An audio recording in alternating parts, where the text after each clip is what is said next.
Hi, my name is Z, aka Zeep, Z-H-I-E-E-P on Twitter. I hail from Singapore and Taiwan, and what do? I lose my voice over cheering for Xian, who I hope is going to make it. I think this is his year. He's in top 8, so I basically engaged in hardcore bromance, that yaoi stuff. It's good from the standpoint of Xian's performance. This is his first time on the big stage. And as I was saying earlier, we sort of scaled back on our content production to really groom our Derby racehorse, because he's trying to go for the Triple Crown, which is, to him, Marvel, Street Fighter, and KOF. And like, it's pretty difficult to pull off that triumvirate, but he's doing okay. He's still in AE, he's knocked out a UMPC 3, so I'm just like a jockey riding him. That's a little too visual. But yeah, I would love to just crown him with those roses. So it's going all right. In terms of myself, I got DQ'd for doing commentary. I don't know what that's all about, so it's pretty bad on that end, but I talked to the other commentators. That's just like an occupational hazard that they deal with. So like, you don't really see Ultra David or James Chen playing anymore. Yeah, that's sad. We met in a Turkish bathhouse. I saw his tattoo and I fell in love with it and just started cruising, really, as those places are known. And we both had an affinity for fighting games, and what really brought us together is the cameraman. And he just threw us in front of, like, he's a sicko, right? He's got these two little Asian boys, puts them in front of a camera, he's like, go act, do all that nasty stuff. And that turned into Cross Country Asia, which then led into, you know, we're doing a lot of collaborations with Mad Cats now. So yeah, cruising, Turkish bathhouse. You can meet a lot of interesting people there. So Street Fighter 2, sometimes you go into the bowling alley. You know, I got that swing, and then you would hear when the pins are getting restacked, which is a terrible rendition of those Indian elephants, and they had like 4 on each side, and they would just be blaring, and this dude is like, yoga. I'm like, yo, what is this? Why am I bowling with these like friendly bumpers? Threw down the bowling ball, ran over to see what these elephants are cheering about. Lo and behold, it's sort of like Ong Bak, except Dawson's not really a kickboxer. And just really fell in love with the game. That CPS board, like, there's something about that soundtrack that still rings in your head. So really, mesmerized by elephants, Ong Bak style, and that's what drew me in there. Basically, it was the cameraman. I mean, you know, the only difference between me and Xian and other players is that we have a cameraman. And I'm sure there's a lot of crazy and funny and bizarre stuff that happens for other cells of players, but it's sort of like if a tree falls down in the middle of the forest and there's no one there to see it, did it really fall down? So in that sense, if there's no camera on you and no one to do the video editing, which I'm sure you know a lot about, then sometimes it doesn't exist. It's sort of like we live in an age where if it's not streamed, it doesn't matter. Like, there could have been the most amazing you know, EVO moment number 38, but if there's no eyeballs watching it, then it's pretty much worthless. I mean, it's unfortunate that we do that, but that's just the digital age that we live in. So having someone that's able to create content and that has a passion for it, he's like part of the Max CPM Brotherhood. He has some obsession with that YouTube money, which is a pittance, really. Having someone like that on our team really propelled us to the forefront, but I don't think we're any different. Like, there's a lot of funny dudes out there playing on the couches with each other, going down on each other's stick. To tell you the truth, we've been playing this game since 2009, and actually I was in Asia in 2008, so I played the Japanese release. So what year is it? 2013? So from 2008 to 2013, we're playing the same game, AE, Super Street Fighter 4.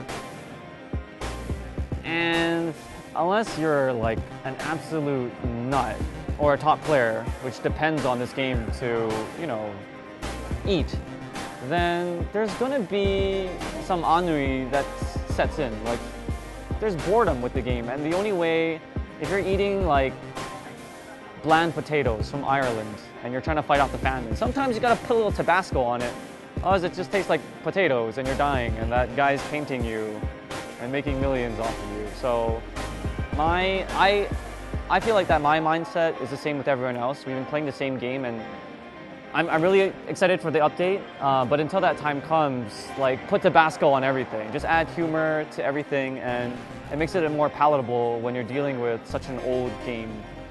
So, Street Fighter V, until that comes out, it's just best to be vulgar. And then we can be all professional when Street Fighter V comes out and all the hype takes over everything. And it doesn't matter, you don't need to be funny, right, when you're doing commentary, because it's so fresh.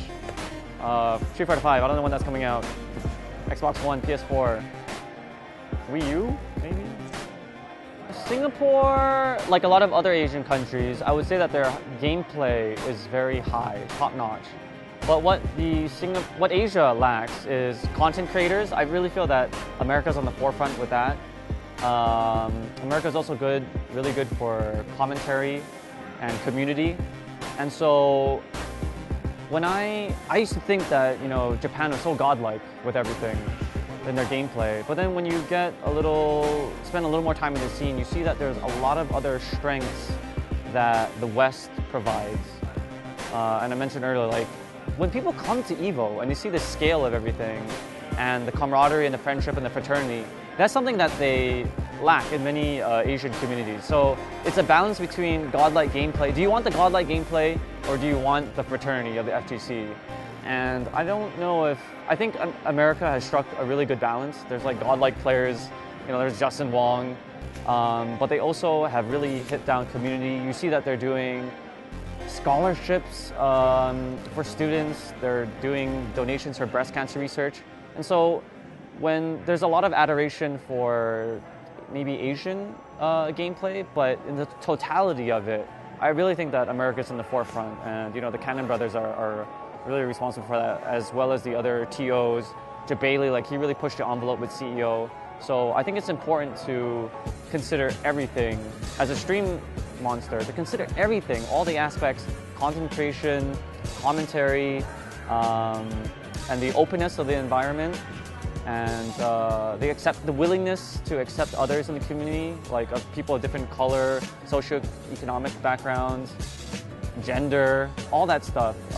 Really, America's been a pioneer. So to answer your question, Singapore needs to develop that aspect and not only concentrate on producing great players, which we have in Xian. The fighting game community is...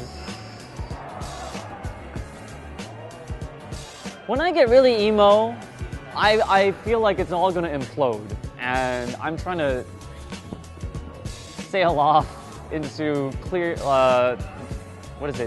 looking for greener pastures or bluer waters, and I'm paddling on my lifeboat on that Asiana jet crash. And I'm like playing Puzzles and Dragons, or I'm trying to get into Dota or something. And I think a lot of other players, you see a lot of other players are doing that as well. They're sort of looking for a life raft, really, because there's like a feeling of impending doom. But then you come to something like EVO and you hear that there's record numbers, and you hear the roar of the crowd, and they're playing a 10-year-old game Melee with these giant microwave-sized TVs, and it gives you hope that we are going to grow and continue to grow and continue to be here. So it's a mixed bag of emotions, but I really do want to, like Christopher Columbus, just sail until the end of the earth, and until I fall off. Like, I'm gonna keep on sailing, because when I think about it all, it's actually, even if this leads to the Pacific Ocean and he never reaches America and he just falls off, it's been a great ride, and I've got great nakama. If it's like One Piece, if Christopher Columbus was Luffy, I've got great nakama with me, so it's a fun ride. But there are times when you feel like we're all sailing into oblivion, and that's largely because there's a lack of financial capital, which are lacking compared to our esports brethren. And I really think what we need is just more white people. Because I go to those esports events, I'm like, the only difference between the FGC and esports is that they've got like responsible, well-connected, well-spoken, educated white people that somehow create like huge esports events. So, and I noticed my solution to all of this is to have Melee come back every year because they've got a lot of white people and we're in short supply for the other games. So we should have Melee every year. EVO 2013, when Xian wins AE and I rolling death cradle him to the ground. And that there's always that big guy that pushes people off. I think I'm gonna get sent flying. So if the crowd can catch me when that moment comes, I'll be a very happy man because I'm not insured in America and healthcare here, Obama, what's going on is disastrous.